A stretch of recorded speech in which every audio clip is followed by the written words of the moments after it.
American homeowner, come on down! You're the next contestant on What the Heck is My House Worth? Americans have been overbidding on real estate for at least the last 5 years. We're going to take a couple minutes today to figure out what the heck an appraisal is and how to make it work in your benefit.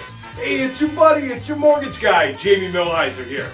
The mortgage industry as a whole today is clouded with misinformation, mysteries, and confusion. And if there's one part of the mortgage industry that has the most confusion surrounding it, it's got to be that real estate appraisal. Homeowners of today are subject to appraisals that are coming in way lower than they think their house is worth, or people are trying to buy homes for more than what they'll appraise for. So in today's installment, we're going to take a couple minutes so you get the 411 on what an appraisal is and how to make it work. So first of all, what is an appraisal? It's a report structured by a licensed and certified real estate appraiser. Commonly, this licensing and certification is granted by the state that the real estate is located in. This report can be used to document people's asset statements, or most commonly, and in the purpose of this video, as an instrument to perform a mortgage loan. So here's your 600-pound gorilla in the room. How the heck does that person figure out the value of your property? Truth be told, real estate appraisers are pretty hamstrung by the rules that are laid down to them and the guidelines and regulations in which how they derive the value of your property. Commonplace guidelines amongst the mortgage industry today are to use 3 comparable sales, not listings, but homes that have actually closed within the last 6 months, within roughly 3 miles of your property. If we're in a more urban setting, we could be talking as little as a mile. More rural, we could be talking 5 miles, if not 20 miles. The essence of a real estate appraisal today is 3 homes that are comparable to yours that have sold recently in your neighborhood. This can obviously get real clunky when we're talking about how hot the foreclosure market is and some properties in your area that might go for 20 cents on the dollar. Now granted, that one sale won't necessarily hurt your value, but if there's a lot of foreclosures going on in your district, guess what? You're not going to look that great on paper. So you ask me, Millie, give me some tips. How do I keep my property value up? Well, keep in mind, first and foremost, you are not in control of the market. The real estate market's bigger than me, it's bigger than you, it's bigger than all of us.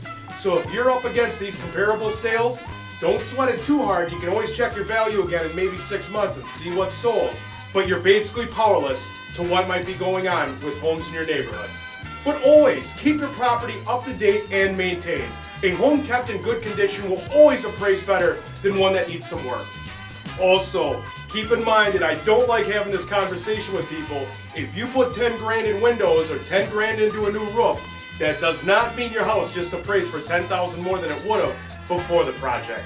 Those things are considered regular maintenance, and granted, they will help you sell the property and do help from an overall condition standpoint, but you will never get dollar for dollar on the remodels that you do. Getting your basement fixed up does not count for the same amount of value as the main floor or what's considered GLA, gross living area, above ground. You'll have a discounted per square footage for your basement being finished. Do not get overly obsessed with what your house is being assessed at for the good or for the bad. Also, don't get too overly enamored with Zillow, Trulia, and the other websites that give you an online value of your property.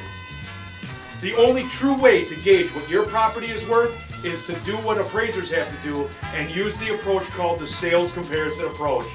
What are homes like yours in your neighborhood selling for recently?